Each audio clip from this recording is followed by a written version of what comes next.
What is going on, everyone? Deco here, bringing you guys a render settings tutorial. This is going to be very helpful to a lot of you guys, especially to those of you who have huge projects that you guys want to render in a very short or shorter amount of time than you normally would. And this just helps out everyone, so pay attention to these render settings. They will help you a lot, I guarantee it. So here we go. I have my clip. This is just a crappy clip that I hit a while ago.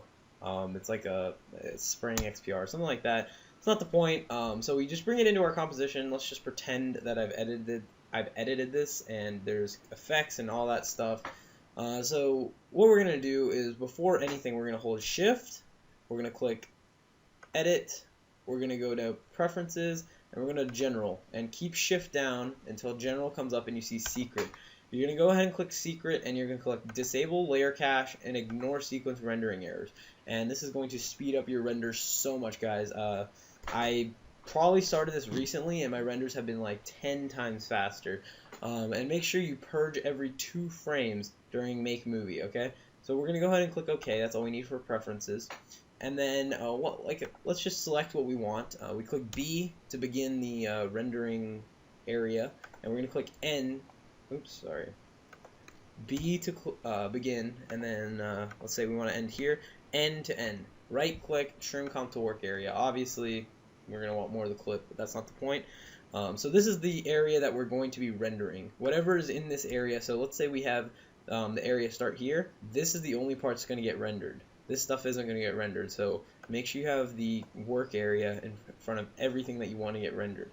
So now that we have everything done, we're going to go ahead and go to Composition, Add to Render Queue, okay? So first things first, we're going to go to Render Settings, we're going to click on it, and we're going to go to Quality, Best, Resolution, Full. All this is good. The only thing we're going to change here is the frame rate, 29.97. That's what we want to use this frame rate.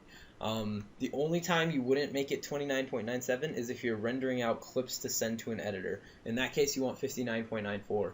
But if you're uploading something to YouTube, you want it to be 29.97, because this will make it render in half the time. This will make it render half the time in 60 frames per second, and YouTube only uploads in 30 frames per second, so it won't be any difference in quality.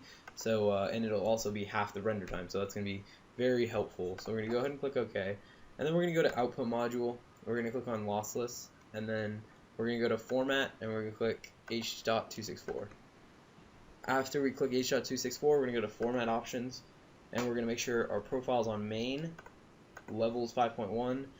We're going to make it a VVR bitrate, and the target bitrate and maximum bitrate are at 30. We're going to click OK, and if you want audio, you click Audio. That's really important. And then before we click Render, we're going to go back to the composition, click Caps Lock, and then go to Render Queue, and then click Render. That disables the RAM preview, which makes it a lot faster. So if you do all of this, guys, your rendering will be a lot easier. For example, I used the first time I used all of these settings was on Rose's Teamtage, and actually it only took me 6 hours to render when it should have taken 13. If I did it with my normal settings, the default After Effects settings, it would have taken 13. So yeah, that helped me out a lot to get it out on time. And yeah, so it's just you guys can test it out for yourselves. It's a lot faster. Speaking of Rose's Teamtage, go ahead and check that out. The link to the Teamtage will be in the description of this video. It was actually put out a couple of days ago. So go ahead and like and comment on that video, as well as this video, if you guys enjoyed. This will help you guys render so much faster in After Effects, especially for those big projects, those big montages, teamtages, all that can be rendered so much quicker with these settings. This clip really didn't have any editing, so there's really nothing to like disable the layers. There's only one layer. There's no point in doing most of that stuff. So for clips like that, you don't really need to do all this, but for big edits with a ton of effects, ton of transitions, all of that, you're definitely going to want to consider putting these in there. Anyways, guys, if this helped you out, if this helped you out with your renders, all that, this will also actually help you not have as many crashes. But if this helped you get faster renders, anything like that, helped you in any way, please give it a like and comment. Helps out a lot. Again, check out Rose's Teamtage. I think you guys will really enjoy it.